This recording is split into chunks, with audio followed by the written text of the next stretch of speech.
So hey guys, how are you all? Welcome to Dot. So we are back with a brand new movie on what if Naruto was wandering around Konoha. Naruto x Ameyuri R movie. But before we start, be sure to subscribe to our channel and like this video. Now let's begin the story. It was a cold night as a young blonde boy of around 5 years old wandered around a training ground on the outskirts of Konoha.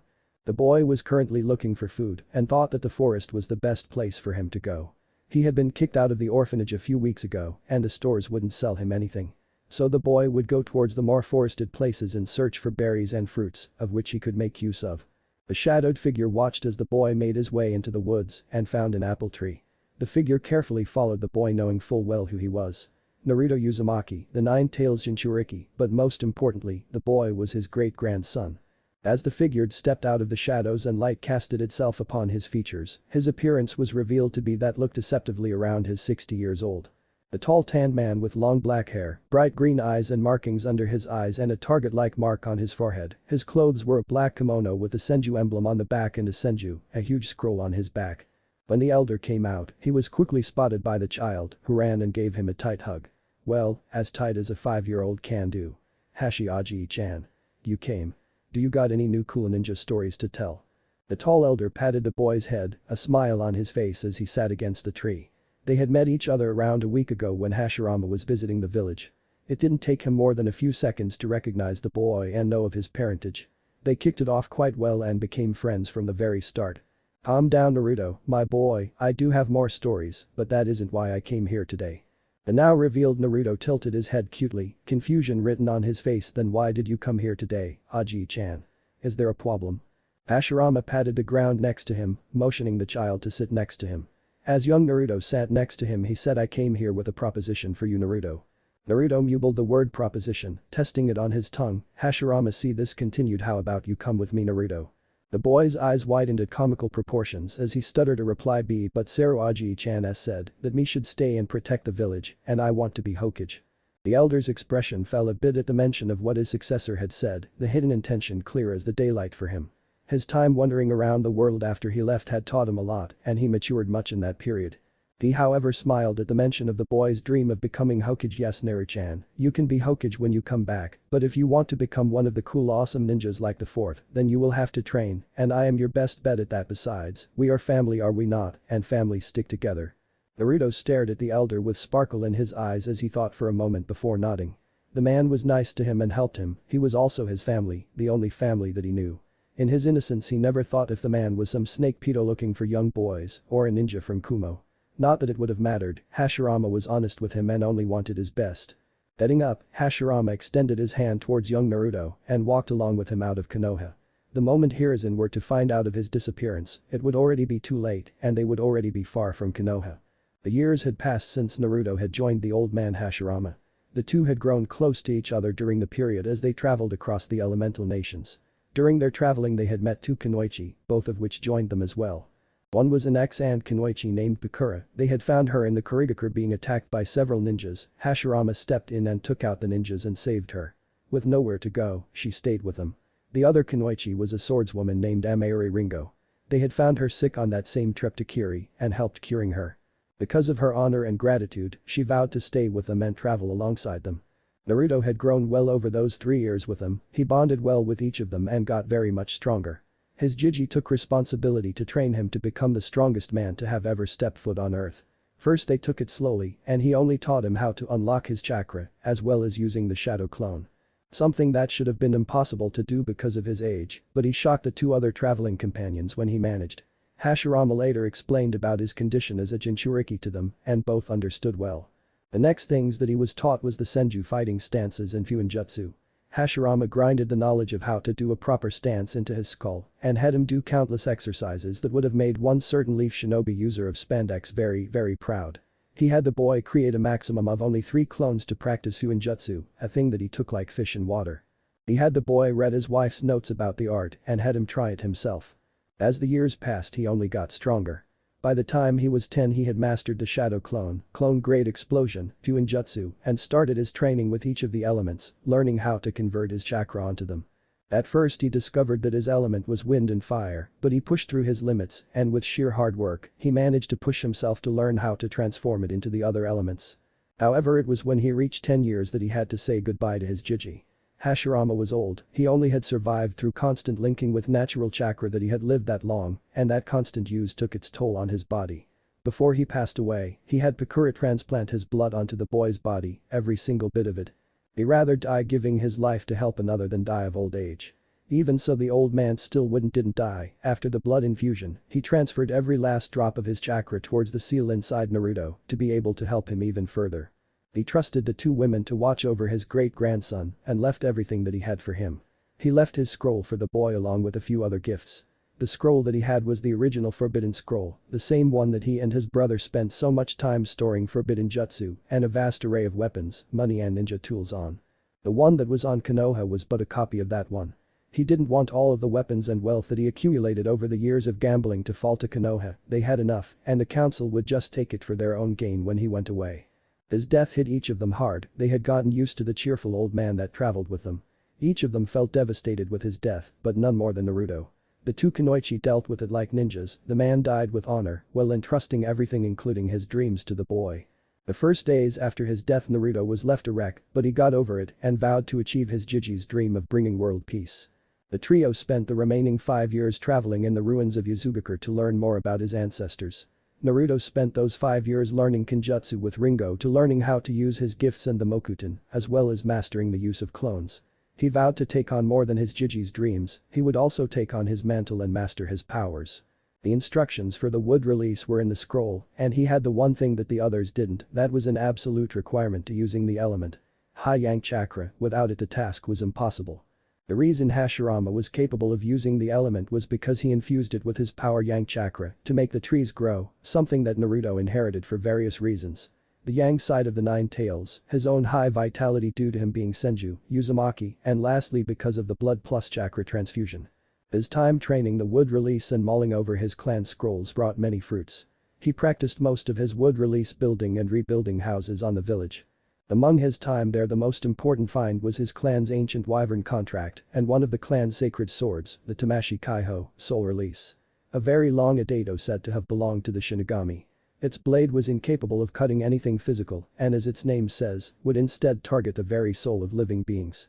It however was sealed inside Naruto's wrists, too dangerous to be kept on hands and away from eyes. It was also too dangerous for him to use, the thing had a mind of its own, only worked when it wanted to. Another thing that he had learned was how to enter the seal go inside his mindscape. On his mindscape he reunited with his Jiji, along with meeting the nine-tailed fox Kurama. A being that he found to actually be cool when not rampaging and boasting how he was superior, to top it all it was orange. The beast was orange. That was a good 10 points in his coolness factor. Eventually they got along well. They had gotten really close, spending all those years traveling with the brat had made him grow into them. He had also grown quite well, at 15 years old he was standing at an impressive 176 centimeters, and his body was built as if Kami herself took a chisel and made him from diamond. He allowed his hair to grow in honor to his Jiji, but ironically enough, it grew to become just like that of his rival, Uchiha Madara. Neither him nor his two faithful partners knew what they felt for each other, but they knew one thing. Whatever it was that he wanted to do, wherever it was that he wanted to, they would follow him towards the end of Earth and that he would do his best to protect him. And now we find the trio on a small wooden boat towards Kiri, Pakura, with an impassive look on her face, masking the bad memories of the place, while Ringo and Naruto both had large grins on their faces. Naruto because he was always smiling and Kiri was where he met his two lifelong partners, while Ringo because she was coming back to her home village. None of them knew what was awaiting them, they had only heard rumors about the bloodline purges and its atrocities, and that was the main reason it was their first stop. None knew what really was waiting for them, and they certainly didn't know that it was where a legend would be born. So good to finally reach land, Naruto said with enthusiasm as he stretched himself.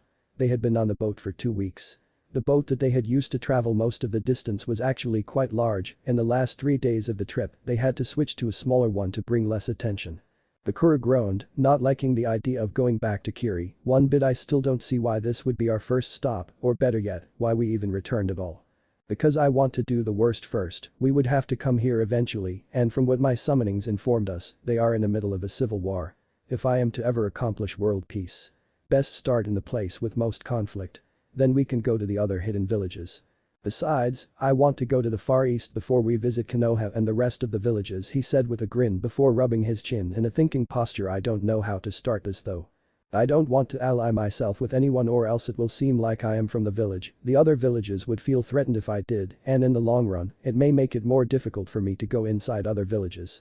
He was still excited about going back to Konoha, he missed his Jiji and the Ichirakus, he spent little time with them, but they were nice people, and their ramen was great. He was also excited about going to the east. The world was too large for him to just know the elemental nations, and he wanted to meet the faraway lands before he stayed in there. It was then that Ringo nudged Pakura's side and gave her one of her smirks. Boo. Come on you old hag, don't tell me you are scared. Don't you want a second round? Pakuras ignored her for the most of it and pretended that she was not even there. Let's find a place for us to make a base before anything else. Ringo, since you know the area better than we do. You will lead the way, preferably close enough that we can reach the main battlefields and far enough to stay out of Kiri's sentinels. Spoke Naruto with a certain amount of authority in his voice. I know a place or two, but we will have to go around Kiri's border and reach the east side of the Land of Water. It will take 2 days for us to get there if we go at a fast pace, but we might get caught up in the skirmishes, so we will have to go slowly. I've been itching to test myself in battle for a while, seems like the opportunity will finally show up. Try to keep up. Jumping in a burst of speed, Ringo jumped into the woods with the other two following close behind. It took them around 5 minutes for the two to catch up to the speedy swordswoman, and as they ventured deeper and deeper into the mist, the more signs of battle appeared in the surroundings. Soldiers lying dead in the ground in various positions, some were showing cases of being melted alive, others with bone protrusions on their bodies. Areas burned down to crisp with blood everywhere. The two Kunoichi were no stranger to death and managed to deal with the sight, but it was Naruto's first time seeing such a display of brutality and gore. He held his lunch in and managed to keep up, and he stayed quiet about it, worrying them wasn't something that he wanted to do, he had other things to focus, and he would not allow the dead to get in his way. After around an hour of running at high speeds they started to hear the sounds of fighting, they started to slow down until Naruto signaled for both of them to stop. Let's take a rest here before moving on, getting caught in the crossfire won't do us any good, and rushing into the fray won't bring us anything good. Moving on ground slowly as to not alert the ninjas fighting, they reached a small area of which gave view of the entire fight. The two women quickly noted the few signs of stress Naruto was giving to them. They mentally kicked themselves for not realizing it. He was a stranger to war. He had seen death, but not war. What a horrible way to introduce him to it. Pakura silently cursed herself for not thinking of something so important, but it was already too late. The two slowly crept closer to him and placed a hand on his shoulder, it wasn't much, but it calmed him down somewhat. The battlefield in itself was chaotic, people throwing jutsu one after the other, it was such a mess that it was hard to recognize who belonged to which side. From what they could observe, the better equipped ones were from the Mizukage's forces, and the others were the rebels. The rebels were slowly getting overwhelmed by their sea of opponents, and were quickly starting to lose forces. A member of the rebel side blew a whistle, and soon many others followed right, and the ones in the front lines threw smoke bombs on the ground and a few jutsu before starting their retreat. As the rebels retreated, the Mizukage's forces gave them chase right after, only to be intercepted by a white-haired woman around with bones sticking out of her body. The group watched as the woman gracefully danced around her opponents in a bloody dance of death. The soul woman tore down their ranks and forced them into focusing their attention towards her, since the rebels were already out of their reach. Naruto gritted his teeth as the woman fought off an enormous group that far surpassed 100. It was then that he noticed the woman's fighting style getting sloppy as her movement started to waver, blood dripping from her mouth as she continued to fight, her enemy ninjas managing to land hits on her. From that point onwards Naruto couldn't bear watch it anymore. Jumping from his hiding spot dozens of shadow clones appeared in puffs of smokes as he made the hand seal. Bakura was about to follow him and join him into the battle, but Ringo held her by the hand and shook her head. Let him go alone, he can take it. He needs to do this alone. If things get out of hand we step in. Bakura's hands turned white from the amount of pressure she put onto them, but she stayed. Her eyes focused on the battle and her body ready to jump into it at a moment's notice. Ringo wasn't much different than she was, her hands were twitching and sparks were appearing on the kiba blades, her body language saying that she was ready to jump into the fray as soon as she was needed. The blonde and his clones weaved around the ninjas with fury in his eyes. The ground was starting to show cracks by every step that he took. As his clones started to mix themselves onto their numbers, one by one they started to explode, they were unprepared for such a barrage, as the battlefield soon resonated with loud booms. Naruto himself continued his charge through their forces straight towards where the woman was, not wasting time with them, and creating more and more clones as he ran. Finding the woman in the middle of the fray, her condition seemed even worse, and she was now on her knee, bone sword raised up in a defensive manner, preparing for a slash from a man wielding a very big two-handed sword that seemed coated in chakra. The blow never came, the man's face met with a wind-infused shuriken that sliced through him as if he wasn't even there, splitting him in half vertically. Naruto didn't care at the moment that he had just brutally killed a person, he didn't care that he bombarded an entire platoon of ninjas with his shadow clones. He for some reason cared about the girl, it wasn't fair, just because she was born with a bloodline, that she would have had to die like that. Getting closer to the girl, he knelt in front of her to try using yang medical chakra on her, but his sudden appearance startled her and she shoved the bone sword straight onto his right shoulder. He ignored the pain brought to his shoulder and placed his glowing green hand on top of her. She had lost the strength to retaliate any further and blackness started to consume her, the last thing that she saw was the worrying eyes the blonde teenager who had saved her. Looking up he saw that his clones were done with their job. They had cleaned the area and killed everyone. The place was wrecked, if Deidara had been there, he would have called it a work of art, the most beautiful show that he had ever seen in his life. Seeing that it was over, Ringo and Pakura body flickered next to him. Ringo had a shit-eating grin, she never seen such a display of brutality in her life, and her ex-partners were messed up. The boy fought well. She however frowned at the bone sword piercing his shoulder. He ignored it completely in favor to continue healing the woman. He had never met her, so why was she that important for him? It made her feel somewhat jealous of her. Would he do the same for her? Shaking her head and throwing those thoughts away, she ran off towards where one of the ninjas had escaped to, wouldn't be good if they reported the happening. Pakura stood in front of him with a scowl on her face as she observed him healing the girl, or more precisely, the bone on his shoulder.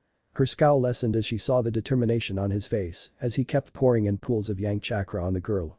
The amount of yang that he was using on her was insane and he soon broke off the contact. Taking a deep breath, the girl also started breathing again, but otherwise stayed asleep. Finally taking notice of the large bone on his shoulder, he gripped it with his left hand and yanked it out with a hiss of pain and dropped it next to the girl. Looking around himself he saw the state of which he left the battleground, it was a complete mess. Limbs here and there, explosion marks everywhere, dried blood and guts and other non-identified body parts were spread across the area. He had completely forgotten about his now healed shoulder, a few tears escaped his eyes as he realized what happened there, he took children away from their parents, uncles and families. Pakura was next to him in an instant, pulling him closer to her and allowing him to lean onto her. No more tears from the few he had shed fell off his face. He was trying his best to endure it. The two stood there in perfect silence till Ringo appeared with a few blood stains on her sleeve. I intercepted those that ran, they will know nothing of what happened here. We better get going now, she is waking up she said while pointing to the white-haired girl. True to that, she was stirring herself up, Ringo jumped first and the other two went right ahead. They knew that they would meet her again and it would be best to avoid complications now. And so they ran off into the woods. The girl would have thought it was a nightmare if it weren't for the fact that she was still in the place and the same bone that she used to pierce her hero was next to her. 3 days had passed since their arrival to the land of water. Despite their first encounter with the shinobi of both sides, the rest of the voyage was surprisingly uneventful. During the trip to the western side of the land of water, they didn't encounter a single ninja from either side. The silence was something that bothered them greatly, it was like both of the forces came to a standstill and were regrouping. The place that Ringo suggested to make base was a cave inside a waterfall, a kilometer away from the western gates of Kiri. The cave in itself wasn't really big, but with a few modifications here and there with a wood release. Using wooden branches, he penetrated into the cave and carved out new tunnels and escape routes, as well as leaving branches with luminescent orbs spread around its entire structure, creating a skeletal structure for the cave in case of an attack, so that it wouldn't suddenly crash on top of them. During their trip, Naruto took his time to recover from the massacre that he did on Yagura's forces. The whole event didn't keep his spirit down for long. Instead, it only helped him gain even more determination to stop the bloodshed that was happening. He was more determined than ever to stop the purges and do that as soon as possible. All the while he had kept a certain white-haired woman inside his mind. He didn't know why, but he was worried about her. He couldn't finish healing her, he managed to stabilize and revert the most serious problems, but it still wasn't enough. However, it wasn't her physical health that was making him worry about her. It was her eyes. As a specialist in seeing how someone's soul is, he saw right through her eyes. The eyes of someone empty. Someone without a purpose, and he hated how someone could have such a look. Everyone should have a purpose, a dream to achieve. A person's will to live only went as far as their dreams and ambitions. We now find our protagonists in a nicely lit room, illuminated by glowing orbs of various colors that were growing out of the branches spread across the room. The three were currently seated around a nicely made wooden oval desk with around 2 meters in diameter. Their chairs were a simple, yet comfortable wooden chair that gave them ample space to lean into, perfect for meetings. In Pakura's hand was a small red scroll with an emblem of a snarling black wyvern breathing fire. It was a scroll of the Wyvern clan, most precisely, Naruto's personal summon and spy, Kurogane. The Wyvern had been sent to Kiri's base to steal and gather as much information about their situation and how they currently found themselves, while also gathering as much as he could about their current shinobis. According to the scroll, Yagura had ordered to regroup 2 days ago, as to recover forces and prepare to move out once again at any time now. So they regrouped. What do you suggest we do? Asked Pakura while she placed the scroll upon the table. I say we go in and wreck them just for the heck of it. Then when Yagura or the hunter nin come out, we make a run for it, Ringo said with a pointy grin on her face. I wasn't asking you, washboard. Pakura said while sending an annoyed look towards the woman. Ringo's grin turned into a scowl as quick as the lightning from Stuff It You Cow. You're no fun. What do you suggest, Naru? I am still all up for an attack directly to their tower. Naruto hummed and thought for a few seconds before sighing it wouldn't be a good idea. I don't think we can handle an entire hidden village like Kiri. And if we do attack, it will make them raise the city's vigilance even higher than it already is, so no nin hunting for you Ringo for now. We will let the rebels deal with Yagura. They have been doing a decent job fending off his forces thus far. I say we go out and recruit. We are in the need of more members to our group. I'm sure we can find some to join our cause. Ringo gave a pout at having her idea turned down. She was looking forward to having a decent fight with them. Sadly, her leader didn't share the same lust for battle that she had. What about that woman from before? She has the dead bone pulse and is very proficient in using it. Asked Pakura while leaning back into her chair, arms crossed and eyes closed in thought. Dead bone pulse. So that's the name. Akeke Genkai. I suppose I don't think she would join us. She seemed loyal enough to the rebels if she is willing to stay behind for them. It would be good if she would. From what I could tell, she is at least high jonin, probably mid-cage when in top condition. I couldn't fully heal her, her anatomy is complicated and I couldn't find the cause of her illness. She will be fine for now, but I can't tell for how long. Naruto said with a frown. He was sad that he couldn't completely cure the woman. He had done his best, but her anatomy was different from that of normal people. BFFT, speaking like that doesn't suit you, Naru. At least she will live to fight another day. Ringo said in what was her attempt to cheer the blonde. It seemed to work as Naruto's frown lessened as he gave a sigh. I know Ringo, it's just that the look in her eyes, it is like she has nothing to live for. I hate it. No one should have such eyes. The two Kunoichi's eyes widened at the passion of which he spoke, a light smile graced both of their faces. He was just like that, always doing his best to help those around him. I guess it can't be helped then, Naru. If we stumble across her again, then we see what we do about it. Hi Pakura. For now we will focus on other things, winter has just started and we have much to do.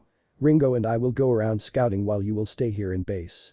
One of us needs to stay here and watch over the main base and those that we may possibly bring. That and I will not risk you here. Your Scorch release is at a serious disadvantage in an open area against multiple opponents, much worse if they use the water release. We will be returning once every week and a half if possible, maybe less, maybe more, depending on the situation. Bakura nodded, one of them needed to stay in base, and it happened that the best one for that was her. It didn't mean that she liked it, and the smirk on the red-haired woman wasn't helping one bit. However, warm feeling made its way to her heart. He was thinking of what was best for her. Unlike those from Suna, he didn't want her to take unnecessary risks. It was a nice feeling to have someone care for you, even though she was sure he himself didn't know exactly what he was doing. You two will be going now? Bakura said while giving a sigh and folding her arms under her chest. It was a rhetorical question. She knew him long enough to know that when he announced something, it was because or he already done it or he will start doing it now. Otherwise he would never say it. Hi, we will be going as soon as she loses her patience. I'm already ready and Ringo doesn't need anything that she doesn't already carry with herself or that I don't already have in my scrolls. He said while pointing at Ringo. She was the one who would decide when they left, knowing that her fuse was just as short as she was, they would be going soon. Bakura seemed to accept his answer. She already expected something along the lines. Finally. Can't wait to hunt. If we are lucky then we can find some members of the newer generation of the swordsmen. I'm going to wait at the entrance, got to stretch myself. Ringo said while getting up and stretching herself over dramatically. Naruto and Pakura watched as the somewhat excited redhead left the room. Naruto couldn't help but chuckle at her enthusiasm towards the chance of fighting one of the strongest groups of Kiri. Spending time in Yuzu didn't do anything to calm her lust for battle. Dare I say that it is worse now. Bakura giggled at his statement. The redhead loved battle, much more when they gave her a good chase or when they had enough courage to take her head on. All that the swordswoman had for entertainment was her constant spars with herself and the blonde. Needless to say, Ringo didn't get many chances to enjoy a hunt. Both of them wouldn't give her the taste of a chase. Bakura because she wouldn't back down from the woman and Naruto because he is too hard-headed to run from anyone. Naru. How are you really going to do this? How do you plan on bringing peace? What to do after? A certain something in her voice that Naruto couldn't place his hands on to find out what it was. I really don't know. I will start in here and bring peace city by city. What I do after? I should start by fulfilling that promise that I made, Dadabeo. His verbal tick escaping in the end as he rubbed the back of his head with his ever-present goofy grin in place. Bakura's eyes widened slightly at the mention of the promise that he made to them, so he still remembers giggling into her hand. She slowly got up from her wood in such a bold statement, Naru. We will see if you really can. She said while giggling slightly in a slightly teasing tone. Naruto was no stranger to teasing, yes, we will. I meant every word that I said that day, even if I didn't understand them fully. If I were to be honest with myself, then I still don't fully understand them even now. Complicated words never were my strong point, Naruto said with a chuckle as he got up from his chair. Turning to her, a mischievous smile graced him. You know we better get going, the original just arrived and is waiting in the entrance with Ringo. Her eyes narrowed at that, a clone. When? Since we arrived, the now identified clone said with a certain twinkle of amusement in his eyes while slowly making his way towards the woman. I'm a new creation. After examining the overgrown plushie, I got an idea came. The Biju are creatures made from pure chakra, technically all types of clones are as well. However, they all lose their structure when stricken with enough force, some needing more than others. In the case of the shadow clones, the remaining chakra returns to the creator, unlike other clones, and the shadow clone. My structure is exactly that of the original, but with everything made of chakra, and if I am destroyed, then my chakra will regroup nearby shortly after, instead of going back into the creator, like a Biju. Since I'm no 100-meter tall plushie, I will only have to wait a few seconds to reform. The original calls me a Biju clone. Bakura ignored how he would refer to the Kyuubi, while idly noting how he referred to the original as himself, and not by calling him boss, like the other clones do. The fact that she would have never found out that it was actually a clone was slightly disturbing. So you will reform, huh? Her tone earned a fearful nod from the clone as the woman approached him with a certain glint in her eyes. So useful, then you won't have a problem in volunteering as a target for my newest jutsu. There are some things that I have yet to perfect in it. The clone knew he was doomed, his body freezing as the woman walked around him, seemingly inspecting him. We won't see them leave. I rather not seeing him leave, I rather seeing you as if you are him. Taking a slight pause, the ex-Sunanin continued, now directly in front of him, herself being only a few centimeters shorter than him as a clone. What else makes you different from the other clones? I can communicate with the original, pass and get intel from him directly. I got seals on myself that aid me in gathering and converting nature chakra so that I can recover whatever I use. Clones are incapable of recovering chakra. We are born with a set amount, and I take much more chakra than normal clones to keep up my structure. So to counter that, I use several seals to keep myself always fueling myself. I am just like him, the only difference is that I don't eat or sleep and that I cannot die. He said, every time the clone mentioned the original. It would seem as if it were something alien to him. Bakura credited it to that the clone was different, made to act like him and think like him, and not think of the original as a separate entity. The woman nodded to the man in front of her. It was better than nothing. At least the thing wouldn't call him boss, it made accepting it much easier. In truth, she was a bit saddened at the fact that she would be staying behind, in that place she was mostly get in the way. She was a great deal stronger than what she was since the last time in the Land of Water, but it didn't change that unlike her other two companions, she was specialized in a one-on-one and not against multiple opponents, especially if said opponents used the water release.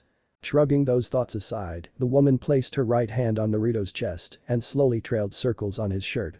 It wasn't that bad, she would have him all to herself and with no red-haired midget getting in the way. Even if the blonde was oblivious to her, though that was just a small detail for the woman, she would get him to notice her. Of course, Naruto knew nothing about what was possibly passing by her head. While he already had the talk where babies come from, he was completely oblivious to those that surrounded him. It wasn't his fault and she couldn't blame him. The blonde didn't really have that much human interaction that didn't include them. That didn't bother her. In fact, it only made her more determined to get the blonde to notice her in a more than just a friendly way. As Bakura's mind wandered around thinking about what to do with the clone, said clone's head snapped to attention as if suddenly waking up and said with a chuckle, they have already left. Ringo got impatient and rushed out. Giving a low inaudible growl and a mock slap to Naruto's chest, Bakura turned away from him with a huff. He wasn't even paying attention to her. Taking a calming breath, she did the best thing that a woman could do in that situation, she pouted. Getting angry at him would do her no good whatsoever. Naruto for his part was confused, part for him not noticing when she had gotten that close to him, and part for him not understanding what he had done wrong. Though in his confusion he briefly noticed something, it wasn't the first time that he had seen it, she was beautiful. It started happening recently, and he never truly understood why. The two residents in the seal never were helpful in that matter. "So what do we do now?" he said in a weak attempt to defuse the situation and hide the small blush that was making its way towards his face. His attempt seemed to work as Pakura stopped pouting and looked back at him, a certain thoughtfulness in her eyes. "We already talked about what we are going to do. I'm hungry, going to make something for me to eat, then you are going to help me perfect something," she said, almost forgetting that he didn't need to eat. It was strange for her, he was so much like the original, yet he was different. "Perhaps I should give him a name, will help keep my sanity." The doppelganger didn't seem to like the idea about the last statement, but nonetheless nodded. If it was to help her then he would do it all with a smile on his face. A test was made with a clone that couldn't feel pain and in turn, didn't feel anything on the body and went insane. So till a switch was developed, he would just have to endure it, something that he would do with a smile on his face, and she would never know. "I will join you, I don't need to eat, but I know very well that food tastes bad when you eat alone." She gave a sad nod. During her time with them she had forgotten how it felt to be alone. Even when she was hailed as a hero to Suna, she never felt at ease in there, a fact that was further proved when they backstabbed her. With Naruto and Ringo, not that she would ever admit it, she was at ease. When with the blonde, she felt that she had a home, a place to return to, a place to be safe and someone worth fighting for. Well, with her fellow Kunoichi, she was someone that she could trust to keep her back. A fact in itself that was impressive. Once you are backstabbed once, it is hard to go back into trusting people. Meanwhile with Naruto and Ameyuri, the blonde smiled inwardly as he watched the interaction between Pakura and his super clone. He felt bad leaving her behind, but someone needed to stay to keep order and guard over the place. He could have just let the clone behind, but he really didn't want to risk Pakura. Her style was at a severe disadvantage when against water users, and in the middle of a large conflict, he would have trouble keeping her safe. She was one of his precious people, and he would be damned if something happened to her. Ringo was slightly different in that case. She was already used to the mist and the territory, fighting with multiple opponents was something that she excelled at. So he wouldn't have to worry with her as much as he would with Pakura. He worried about her, that there was no doubt, but his trust in her was greater. It had been an hour since they had left the base, and they were nearing one of the first nearby villages. The path that they were going through was hidden by a mixture of mist and a thin layer of snow. They didn't really have any particular destiny. The plan was simple, go around the smaller villages and see if they find anything interesting. If his luck was anything like that of Hashirama's, then they would surely run into something worth a while. The village that they were going to was relatively simple, composed mostly of farmers and fishermen with little to no shinobi inside it. Ringo herself only knew of that particular village because it was where she was born and spent most of her childhood in. As they continued their path towards the village, both of them felt a huge chakra spike in the direction that they were going to. The burst was brief, but in that little time, they managed to catch a feel to the chakra, large, vile and very disgusting. Ameyuri grinned, "I love your luck. I knew we would find something fast, didn't think it would be this fast." The grin on her face showed all too well that she was excited about the chance of fighting a strong opponent and for some reason, Naruto found that grin to suit her well, perhaps living with her for so much made him used to her antics. Perhaps it was the cute pointy smile that she would make whenever she found a target. "Hey Naruto, I know this chakra's signature," spoke a voice inside Naruto's mind that he quickly recognized as Hashirama's. Not that it would be hard to make difference between the two residents inside the seal, the Snake Sannin, a student of my little brother's student. S-rank criminal and traitor to Konoha, don't take him lightly and don't show what he doesn't need to know. Getting interest from someone like him isn't worth it. Hi, but what could have brought someone of his caliber to a small town in a village in the middle of a civil war? He is taking advantage of it. Were he participating, then he would be in a place of more significance. Whatever it is, I need to hurry, I got a plan. Approaching Ringo even more to the point that there was barely a meter of distance between them, Naruto spoke in a low voice. "The chakra belongs to Orochimaru. The fact that we only noticed briefly means that he used a jutsu. There was only one chakra spike, so it means that he wasn't in a battle with another shinobi. Whatever it was that made him do the jutsu, it wasn't because of a battle. Considering that he is a missing nin, then don't expect to find anything from your village when we arrive." Ringo nodded, it was the same conclusion that she had. The fact that her home village was now destroyed didn't faze her in the slightest. "He could be a good bounty for us, we need a plan. Anything in mind, or we do it my way." A smirk made its way to Naruto's face as he whispered some almost inaudible words to his partner, and as if his smirk was contagious, Ringo soon gained one identical to the one that he had. It was a relatively good year for Orochimaru. In all his life, he never had a better opportunity of acquiring bloodline users. The land of water was in a civil war between the Mizukage and them, a perfect chance for him to sway some of them to his side. His greatest acquisitions being a Kagaya, a Uzumaki, and a Hazuki. Indeed a great year for him. The Kagaya and the Uzumaki had joined him willingly, the Hazuki not so much. If he had a chance, he would personally greet the Mizukage and give him his thanks. But, fortunately for Yugura, he had more important things to do, like kidnapping and convincing children to join him. Not one of the most honorable things that one could do, but he was a ninja, a renegade, he already had no honor.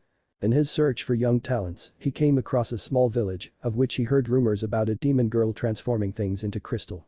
Such a thing couldn't be left unchecked, as a ninja and a scientist. His pride wouldn't allow such an opportunity to escape.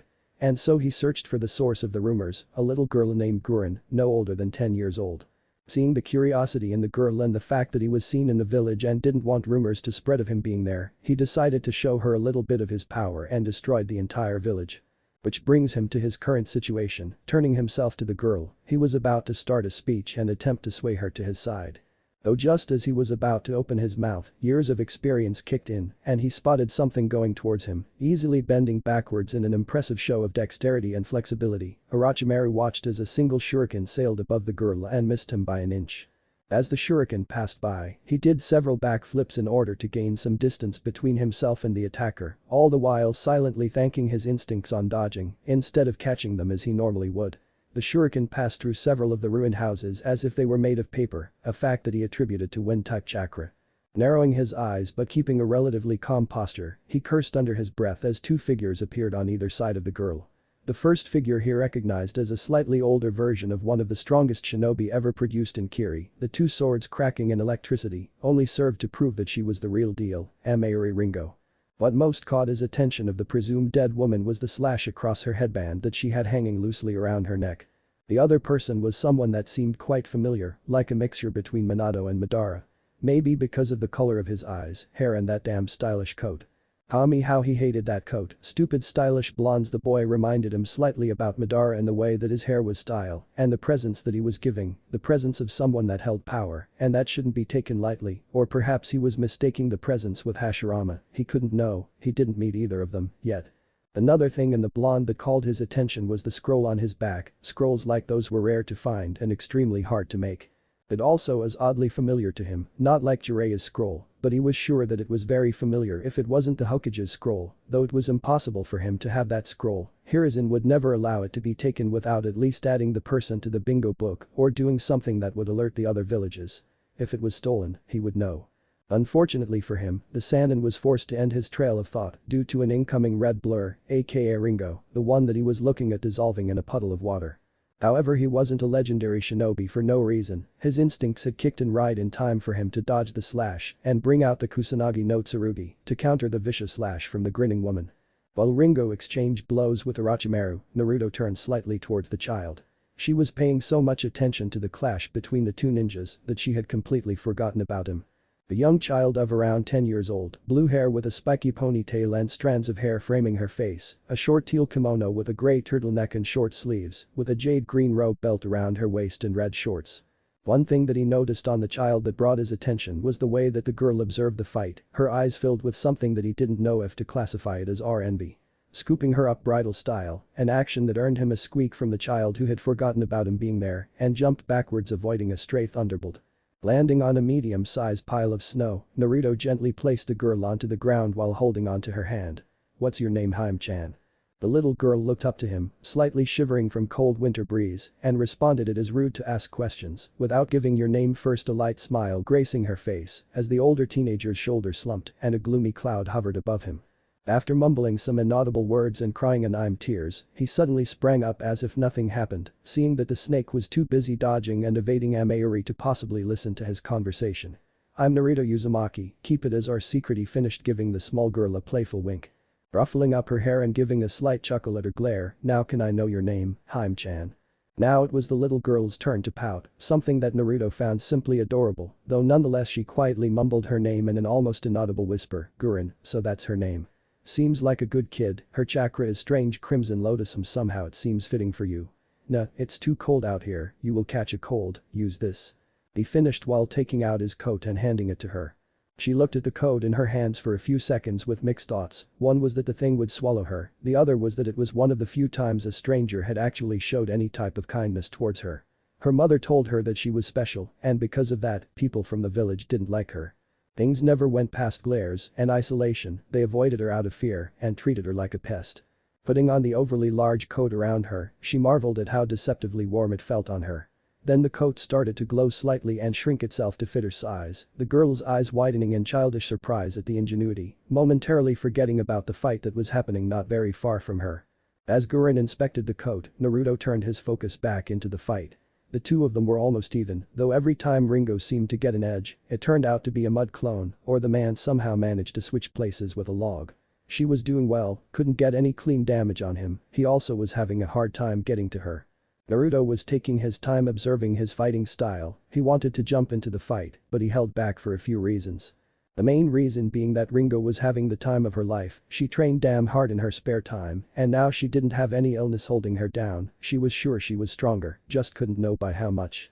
When you train with the same people all the time, you lose track of how much you improved, so now was her chance to test her strength against a S-rank shinobi.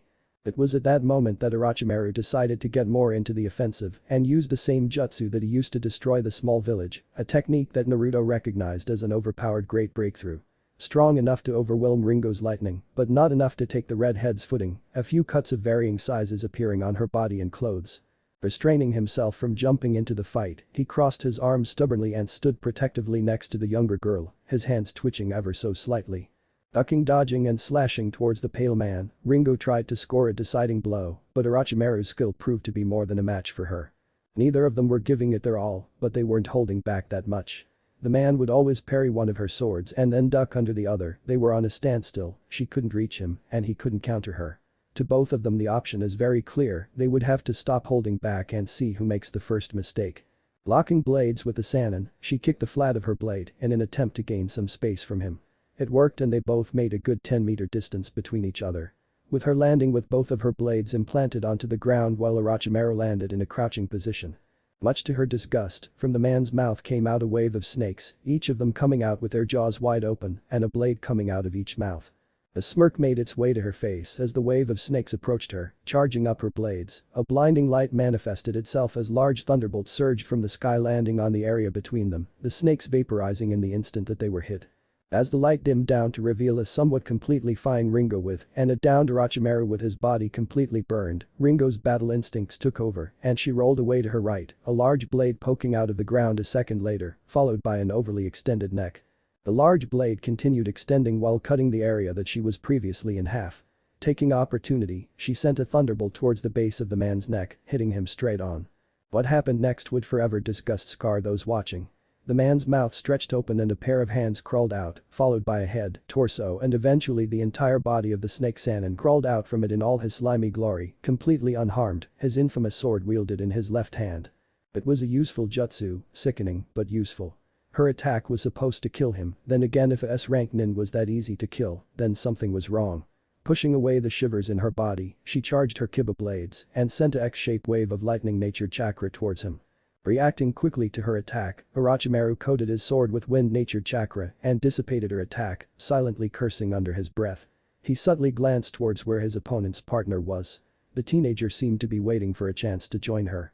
He also now knew that the boy was no pushover, sometime during the fight he had sent a wave of Kai towards the boy's direction, but it was simply shrugged off as non-existent.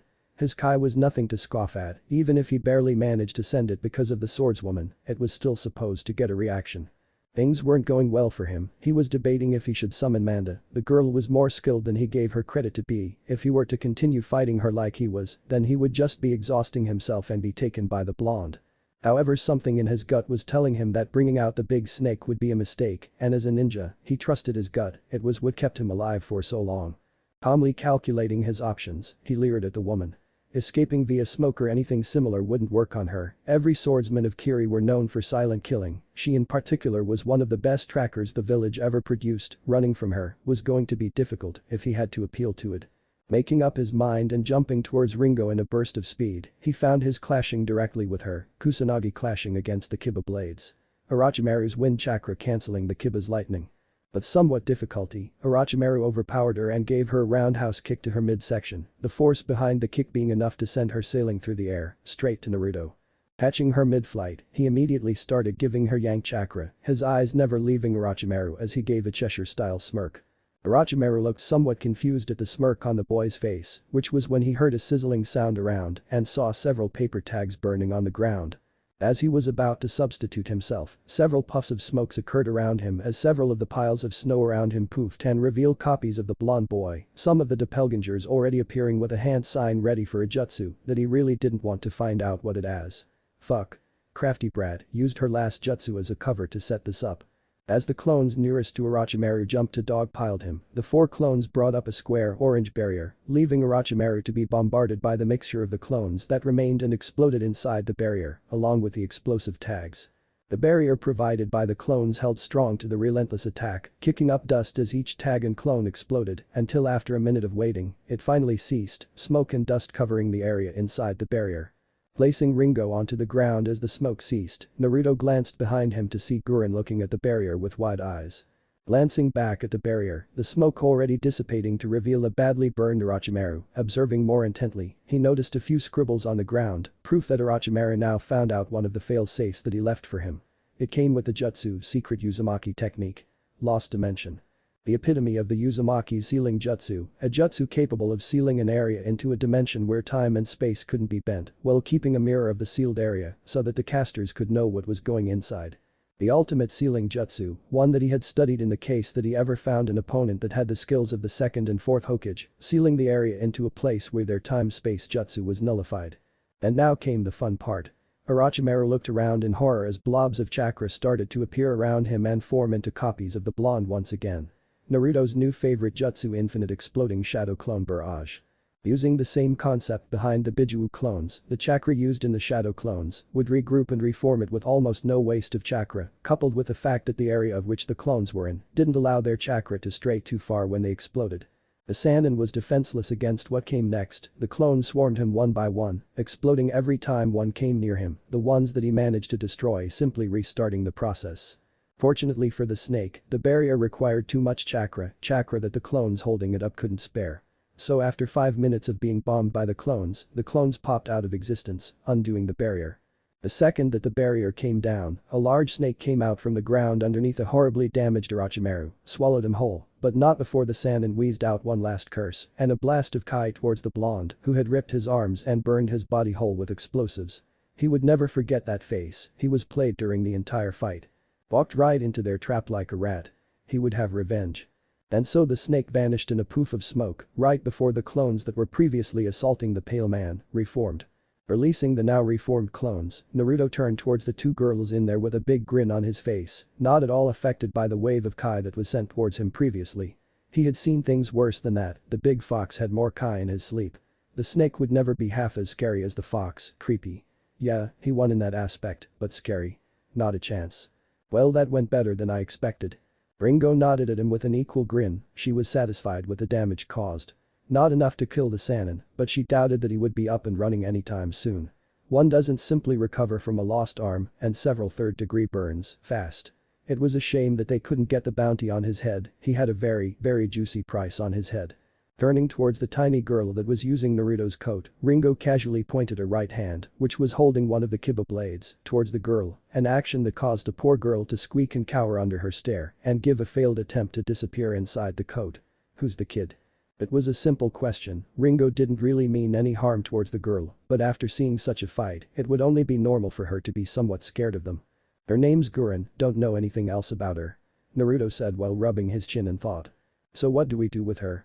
Ringo said while placing the kiba onto her back. I don't know, we can't leave her here, winter is starting and this place is in ruins. I also have an impression that she wouldn't be liked in any village near here. I was thinking of bringing her into the group, but that is up to her. Naruto said with a slight frown as he looked at Ameyuri. You can't save everyone, Naruto. We don't know if she even wants to be a ninja. I know I can't, but we are looking for potential and I can't just ignore her. How about we ask her and she decides what to do? Naruto said, now turning to the girl, who started to shift uncomfortably under his stare. Hey Gurren, do you want to be a ninja? His tone calmed down the little girl as she stared back at him, thinking her reply. She wanted to be strong, seeing the pale man destroying the village that she hated so much made her envy that power. She wanted to be strong, then people wouldn't look down on her, then she would be capable of defending herself against them. It also was a plus that the blonde seemed to be a nice guy. He worried about her and what could happen to her. A stranger that she had never seen on her life was worried about her safety. It was a nice thought to the little child that someone in the world cared for her. Stealing her nerves, the little girl looked up to both of them with her eyes filled with determination and answered, Hi. I want to become a ninja, I want to be strong. Ringo grinned while Naruto chuckled. It was refreshing for him to see such a young child with so much determination. It reminded him a bit about himself. Very well then Gurren-chan. I guess it is settled then, you are part of the family, Dadabeo. The little girl's eyes widened at the thought of a new family, a few tears falling down her face, a scene that made Naruto's heart cringe. He was a sucker for when it came to such things, and seeing her cry made him think if he had said something wrong. Did he hit a sore spot to the little girl? The look in her eyes made him know that she was happy, but he was a master at reading people, and he saw something else in there, doubt, fear. And then it hit him, Orochimaru, the fact that Kiri was in war with Kekkei Genkai users, her special chakra. It all clicked in his mind, she had a Kekkei Genkai, and Orochimaru was after her, she was reacting like that to the prospect of having a family, because something could have happened to hers. Walking up to the girl, he slowly brought her into a hug. It saddened him to see someone in such a situation, he had the problem of bonding with people and feeling their pain, so he understood her. He didn't know anything to say or do in such a situation, so he opted what he thought to be the best, nothing. He simply allowed the girl to have her moment and cried all out as he gently rubbed her head in a soothing manner. Silently creating a overloaded shadow clone. Naruto subtly passed the girl to his doppelganger and nodded to it. The clone was a copy of him, it knew what he wanted to be done, so it gave its creator a salute, picked the bridal style, and vanished in burst of speed. But the little girl now gone, taken to the base where Bakura and his Biju clone were at, Naruto's eyes hardened as he looked ahead, he felt the platoon coming from several miles away, sensing was one of his abilities that he took great pride in, according to his grandfather figure, he was as good as Mito and Madara, both of which were incredible sensors. It also didn't help that among the platoon was a specific type of chakra that he recognized anywhere. Thanks for watching, also remember to subscribe and like this video. See you in the next video.